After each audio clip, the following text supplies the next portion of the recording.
Assalamualaikum warahmatullahi wabarakatuh. Berjumpa kembali di channel ini. Salam sejahtera untuk kita semua, terkhusus Bapak Ibu peserta ujian tahap 2. Kali ini saya akan mengupdate soal dari tahap 1 yang merupakan kompetensi teknis pedagogik yang mana berisi studi kasus pendidikan di ruang-ruang kelas. Ini soal yang banyak dikeluhkan oleh rekan-rekan di tahap 1 ya sebagai persiapan untuk tahap 2. Namun sebelumnya kepada Bapak dan Ibu yang baru bergabung di channel ini, saya mengundang Bapak Ibu sekalian untuk menjadi sahabat profesi guru dengan cara subscribe dan aktifkan loncengnya untuk mendapatkan informasi terbaru dari channel ini. Kita lihat nomor 1 Bapak Ibu sekalian, salah seorang siswa mempunyai permasalahan yang rumit dengan orang tua sehingga tidak fokus dalam mengikuti pelajaran dan berakibat semua nilainya kurang baik.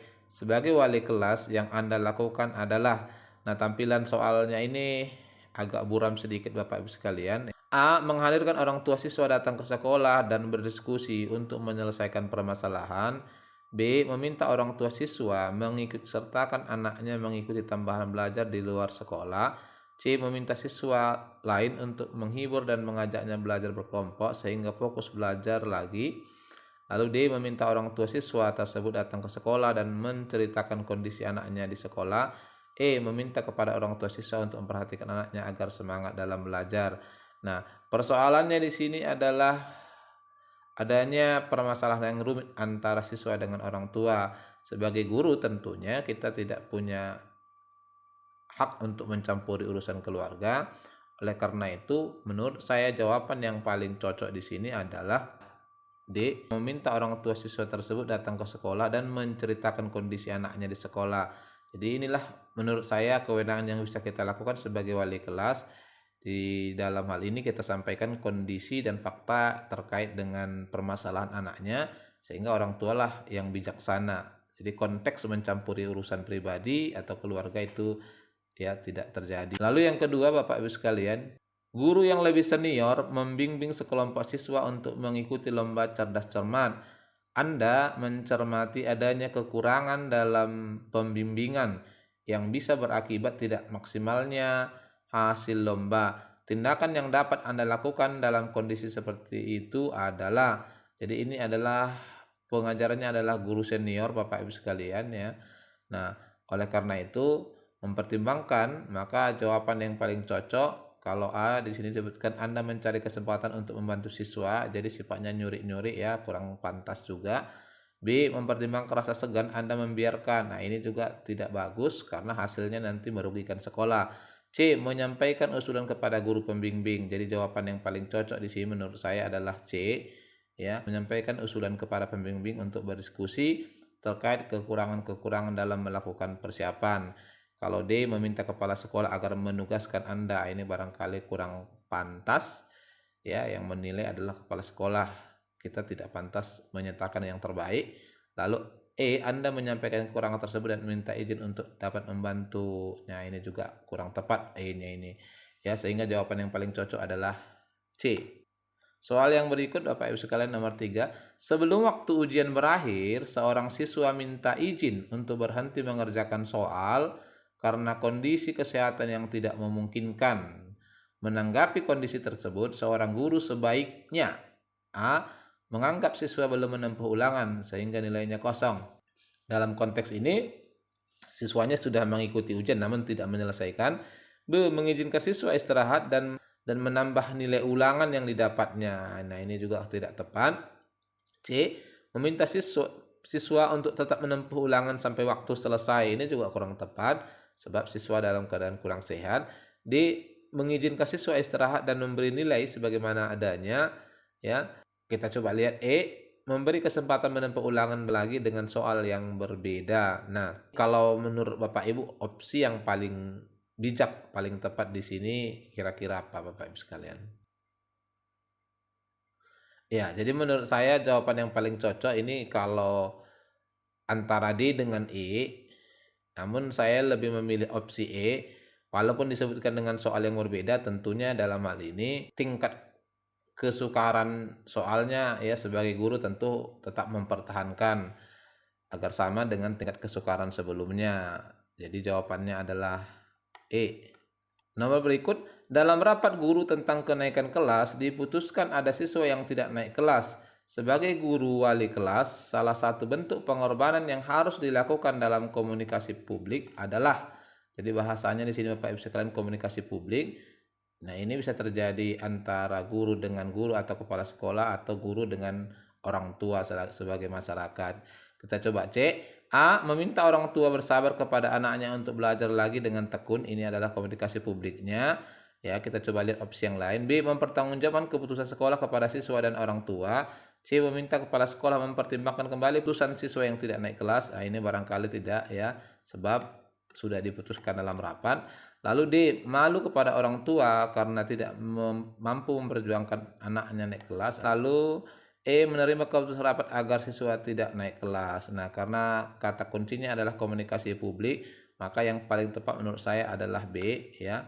Mempertanggungjawabkan keputusan sekolah kepada siswa dan orang tua. Jadi arti mempertanggungjawabkan di sini Bapak Ibu sekalian, kita sampaikan fakta-fakta terkait dengan apa yang disampaikan di dalam rapat sehingga kemudian diputuskan bahwa siswa tersebut tidak naik kelas. Nah, itu menurut saya Bapak Ibu sekalian. Soal yang berikut ini Bapak Ibu sekalian, perhatikan tabel hasil observasi pembelajaran biologi di kelas 11 MIPA 5 di bawah ini. Oke, sebelum kita lihat ini, kita lihat dulu pertanyaannya. Berdasarkan data hasil observasi pembelajaran tersebut, sebaiknya variabel masalah yang diajukan dalam PTK adalah, jadi data yang ada di sini digunakan untuk penelitian tindakan kelas. Oke, kita coba lihat datanya. Kemampuan melakukan elaborasi tinggi, melakukan pengamatan 4 rendah, membangun ide yang beragam tinggi ya 11, menganalisis argumen ini cukup rendah 3, menunjukkan ide original 11, merumuskan masalah 5, kemudian melakukan deduksi atau ya 8, melakukan pengukuran cukup rendah sekali 2, membuat tabel 3, lalu mengevaluasi informasi 9. Nah, tampak di sini bahwa persoalan siswa tersebut adalah ini pengamatan, kemudian argumen, lalu paling rendah itu adalah pengukuran yang biasanya disertai dengan tabel, pembacaan tabel. Sehingga berdasarkan permasalahan ini, maka jawaban yang paling tepat di sini kita coba lihat. A. Kemampuan berpikir kritis. B. Keterampilan proses sains. C. Kemampuan berpikir kreatif. D. Kemampuan berkomunikasi. E. Kemampuan berkolaborasi.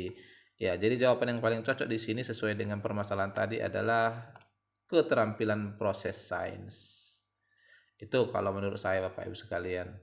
Soal berikut, teman sejawat pengampu mata pelajaran yang sama meminta Anda menggantikannya mengajar di kelas karena dia akan ada acara keluarga. Sebagai guru, yang Anda lakukan adalah A. Menyarankan guru lain yang bertugas piket untuk menggantikannya mengajar. Sepertinya tidak sesuai dengan tuntutan sebagai guru. B. Menggantikan masuk kelas dan memberi soal latihan pada siswa sesuai dengan buku siswanya. Ya, konteksnya tadi adalah jurusan sama.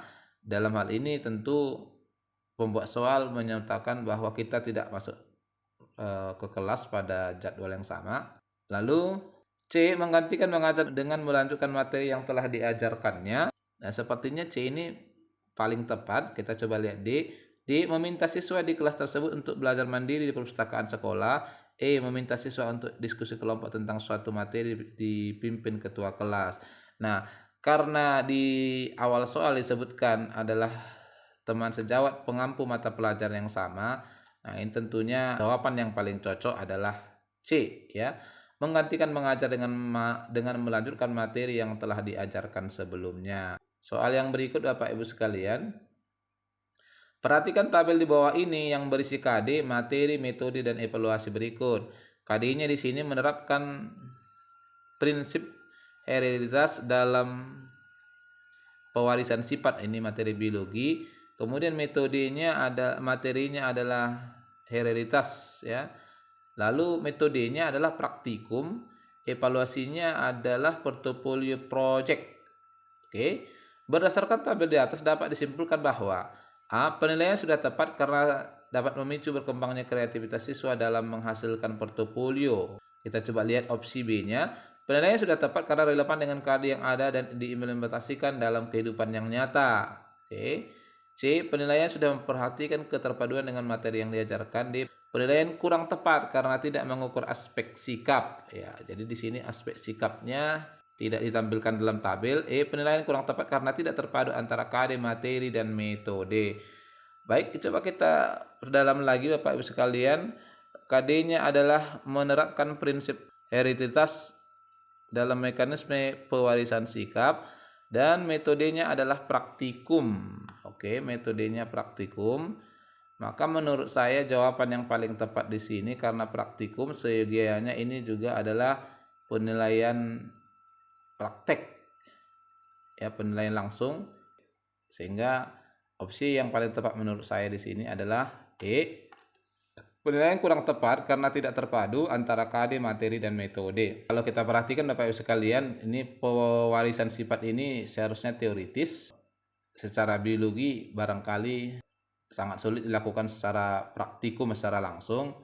Maka menurut saya di sini opsi yang paling tepat adalah E. Soal yang berikut Bapak Ibu sekalian, ada seorang siswa yang biasanya taat pada tata tertib sekolah dan tidak pernah melakukan pelanggaran. Tetapi pada suatu saat siswa tersebut terlambat dan tidak mengikuti upacara hari Senin dengan alasan bangun tidur kesiangan. Tindakan yang sebaiknya dilakukan oleh guru adalah A. Membiarkan siswa tersebut karena biasanya dia selalu patuh pada tata tertib sekolah. Oke, kita coba lihat B. Menegur siswa tersebut karena telah melakukan pelanggaran terhadap tata tertib sekolah. Ya, B ini memungkinkan. Namun kita coba lihat jawaban yang lebih tepat lagi. C. Membiarkan siswa tersebut karena telat bangun tidur adalah di luar kesengajaan. Ya, ini barangkali kurang tepat. D. Memberi peringatan kepada siswa tersebut agar ke depan tidak terjadi hal yang sama. Ya, D ini juga memungkinkan. E. Memberi sanksi sesuai tata tertib karena siswa tersebut tidak mengikuti upacara.